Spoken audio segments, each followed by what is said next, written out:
Nibe Kizageko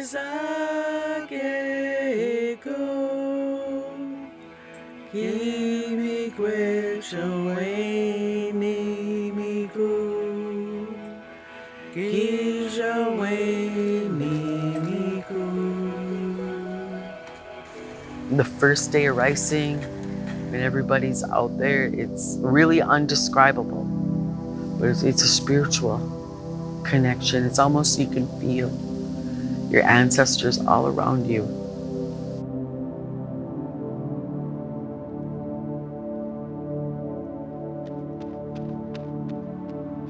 I really feel like I belong when I'm doing that. I know my place. It really is. It's fulfilling. It can be uncomfortable. It's itchy, hot. Just imagine bugs out there and things like that. But so completely at home.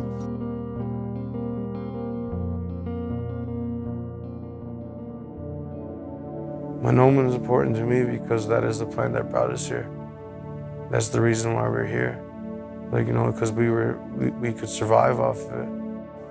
It's not just a plant, it's a survival thing. We were told to come here, we were told to do these things, we were told, to live off this land. But we can't live off this land if there is no land to live off of.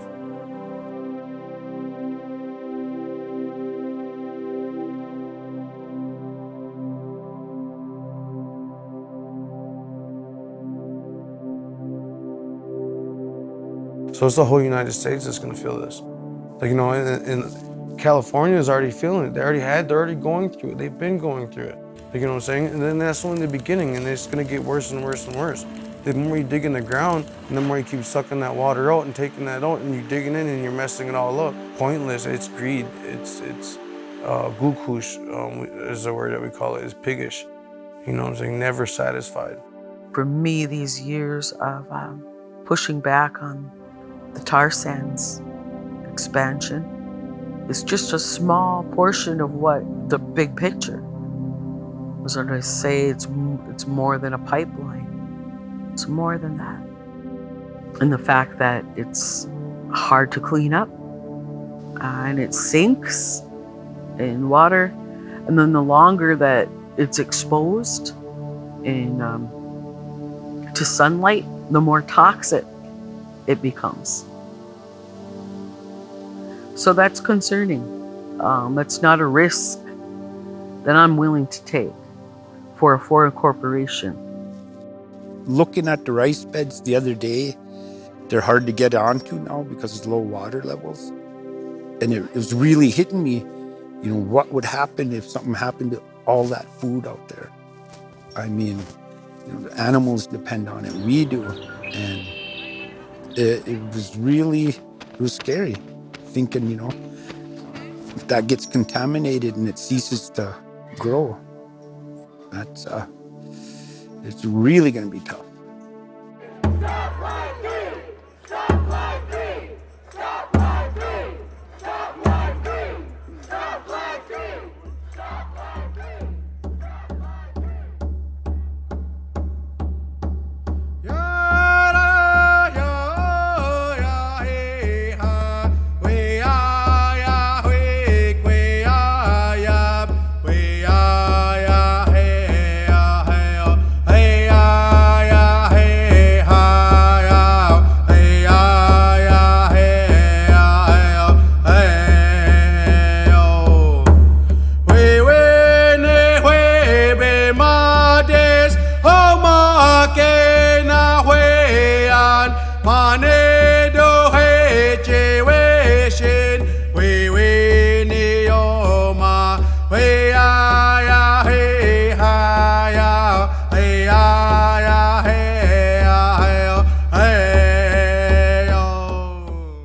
I think for me, the hardest part with the police is when they started using pain compliance. I had friends who they used pain compliance on, and just watching the videos and hearing them scream, it still is just skin crawling how you can do that to another human being, especially a human being who is literally just trying to stand up and protect the water for all of us.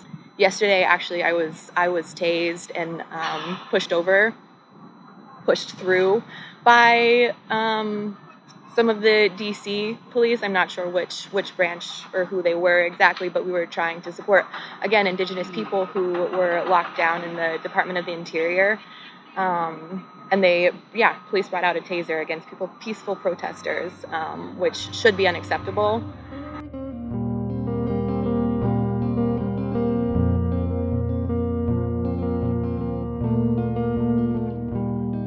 As a young person, it's my job to step in front of everybody.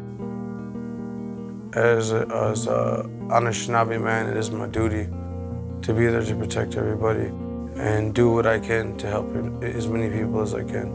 I have a duty to take care of the lands. So I didn't mention that I am also a Wolf Clan, and that's my inherent responsibility as Wolf Clan, to protect the lands, the environment, and the people.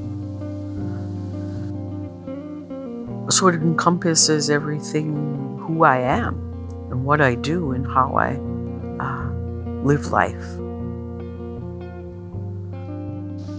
As a child, my dad would go out ricing, and so he'd come home and dry it all out and lay it out on a tarp, and so I'd watch that process and watch him go and flip it and cover it up at night, and then he would bag it up and take it out to somebody who would parch it and finish it, and then bring it home, and then we would eat it.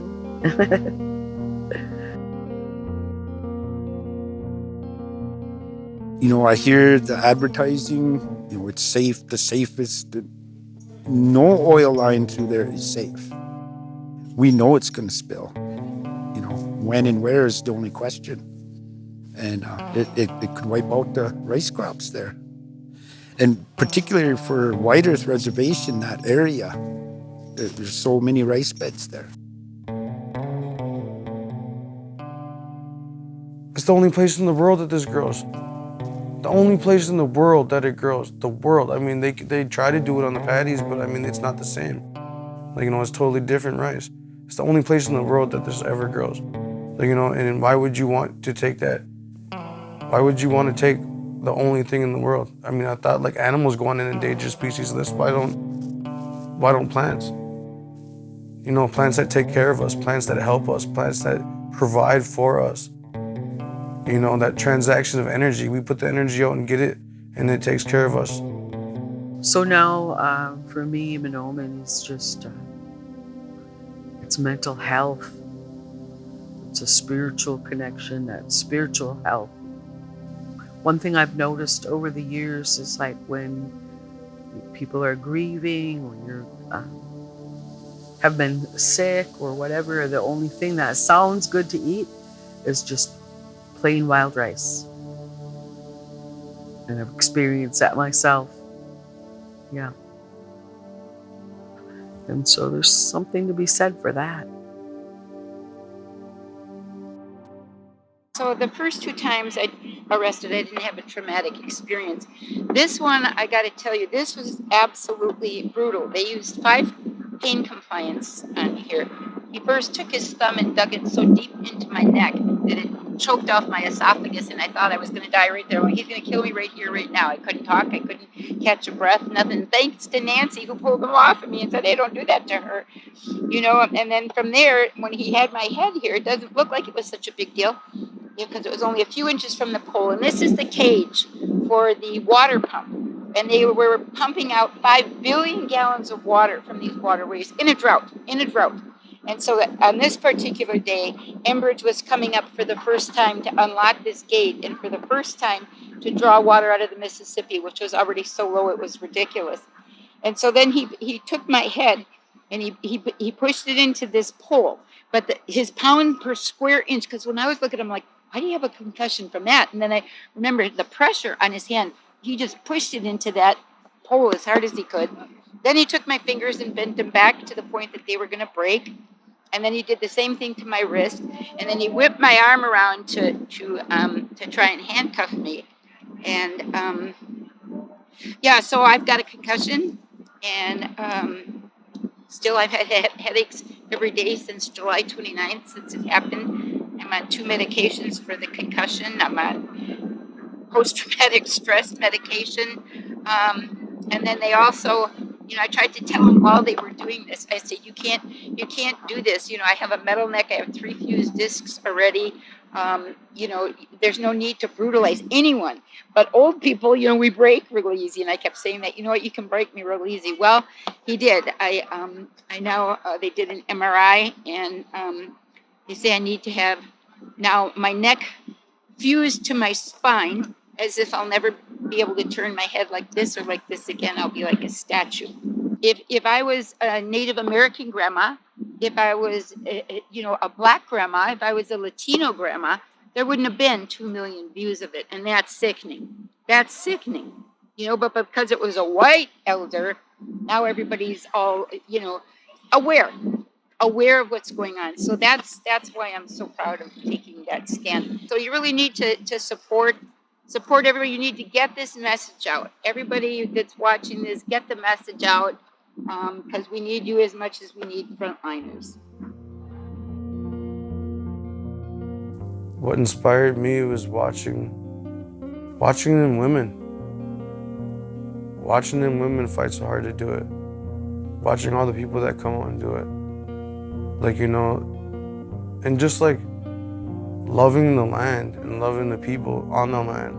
Because there is no heaven without earth, and there ain't no earth without heaven. Or whatever you call it. They want to call it Chimbal, or, happy hunting grounds, what have you. If we don't take care of this earth, we ain't gonna be able to come back to it. I think the people that are doing it are doing all they can, and they need help because they're tired. They're tired. They've been fighting this fight since the beginning. Them old women are tired, but they keep going. Because they're strong. But they're tired. They're getting tired for fighting this fight for so long and being the only ones. And screaming for help with what they feel is minimal response. To a situation that is very vital to all of us.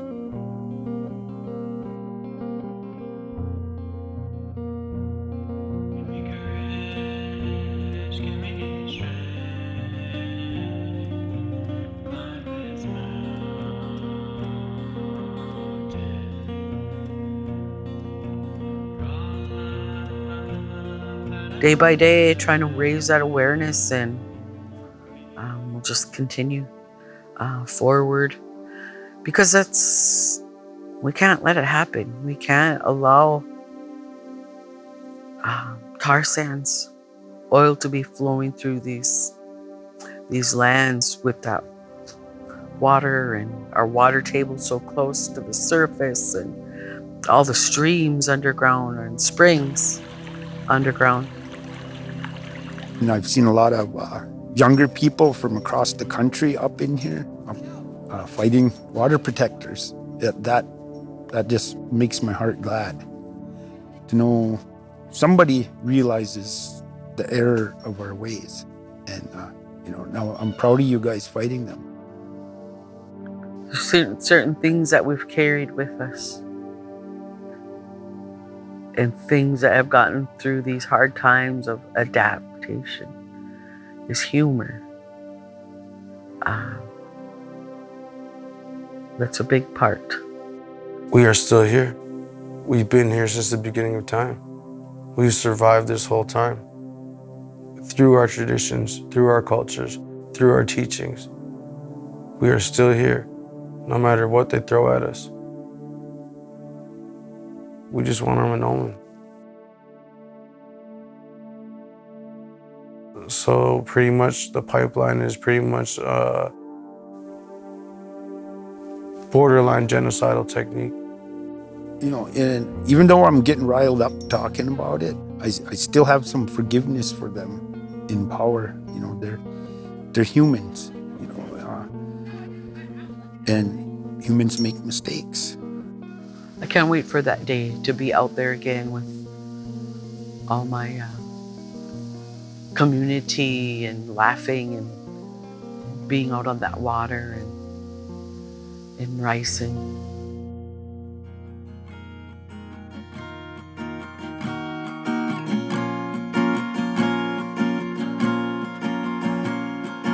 Clearing a pathway, there's got to be some other way. Honor our relatives, go down to the river to pray. Honor the treaty rights of the Anishinaabe.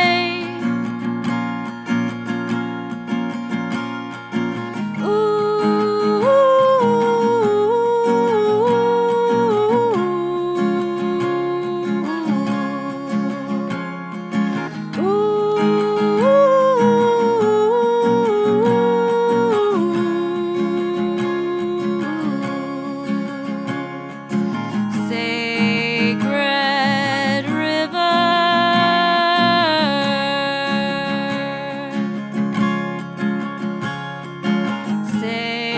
sacred water,